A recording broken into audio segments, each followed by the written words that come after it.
Evening, ladies and gentlemen. Welcome to our news bulletin. Today, we deliver a growing concern that has intensified with the advancement of technology. Yes, we're talking about online level and slander.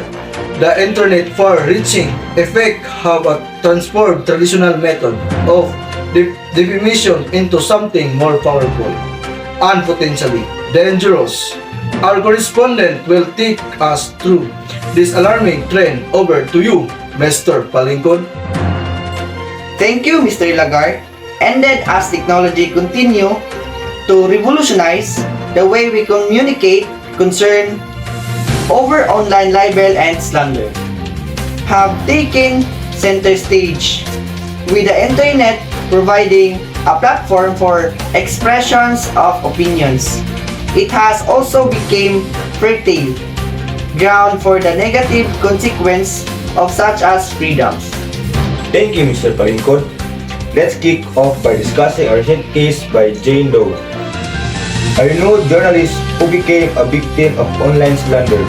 Doe, known for her investigative reports, found herself embroiled in a raging social media storm, fueled by false accusation and propagated stories.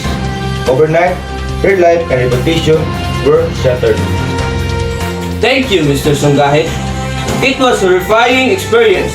The allegations were completely baseless, ruining my credibility and personal life within hours.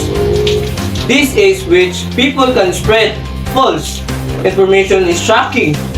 The severe impact it can have is difficult to comprehend. And back to you, Mr. Palingkod.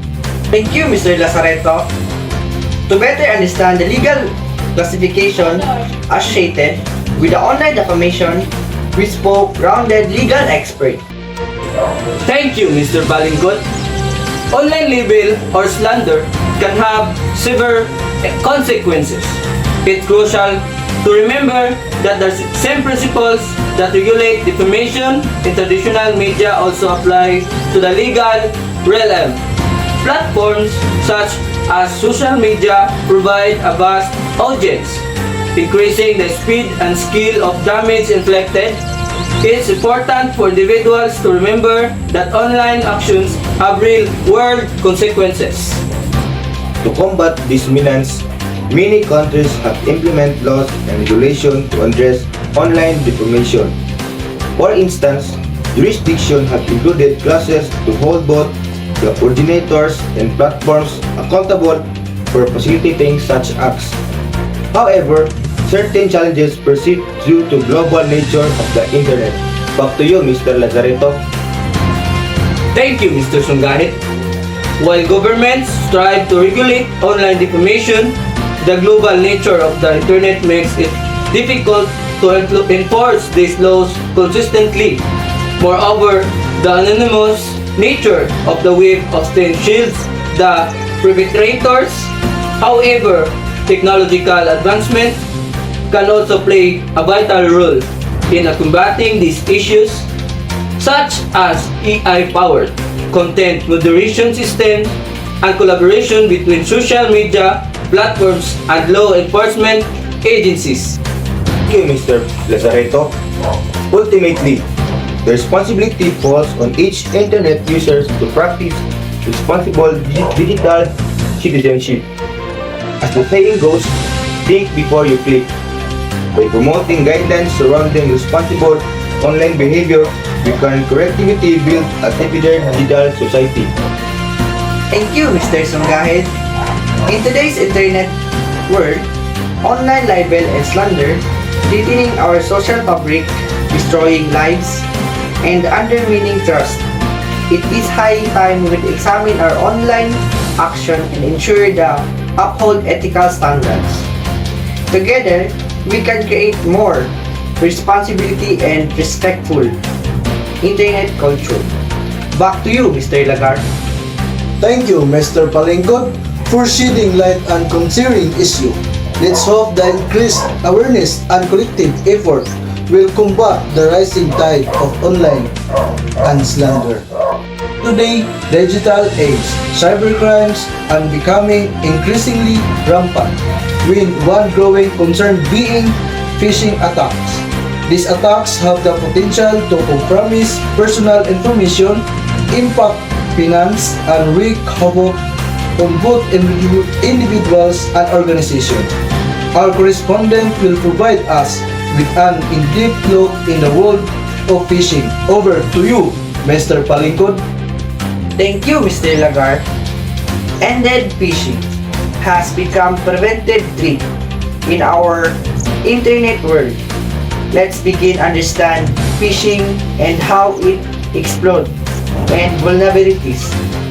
Thank you, Mr. Palingkod. Phishing is a fraudulent technique employed by cybercriminal crimes to trick unsuspecting individuals into revealing sensitive information such as password, credit card details, or social security numbers.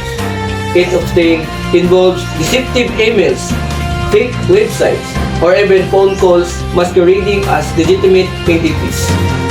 grasp the devastating consequence of phishing. Into a recent case study, John Peterson, an ordinary individual, fell victim to a phishing attack where he unwittingly shared his bank account information. The repercussions were profound.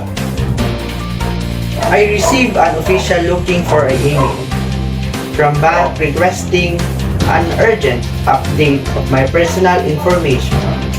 Trusting the email, I provided the details they requested. Within hours, my entire savings worldwide leaving me disastered and financial renewed. To gain more insights into the technical aspects of phishing attacks, we spoke to an expert in cybersecurity. Phishing attacks have become alarmingly sophisticated. Cybercriminals employ social engineering tactics and advanced technology to mimic reputable organizations, making it challenging for users to detect the deceptions. These attacks exploit our emotions, urgency, and trust, making even the most cautious individual susceptible. Equipping ourselves with knowledge and adopting preventive measures is crucial in safeguarding against phishing attacks. Here are some steps that individuals can take to protect themselves. Always double-check email senders, request for sensitive information, and contact the alleged organization separately through trusted means to confirm the authenticity. Avoid clicking on links received via email, social media, or instant messaging platform unless you are confident about their legitimacy. However, links to check their station before clicking. Use strong unique password for different accounts, incorporating a mix of uppercase and lowercase letters, numbers, and special characters. Enable two-factor authentication whenever possible. Phishing attack pose substantial threat in digital-driven lives by the staying vigilant, verifying sources, and adapting the practices. We can safeguard ourselves and mitigating risk. Remember, in the realms of cybersecurity, fusion is the key to protection. Back to you, Mr. Lagar. Thank you, Mr. Palingkod, for shedding light on the alarming issue. As phishing attacks become more sophisticated, it's imperative that we remain aware and protective in safeguarding on digital lives.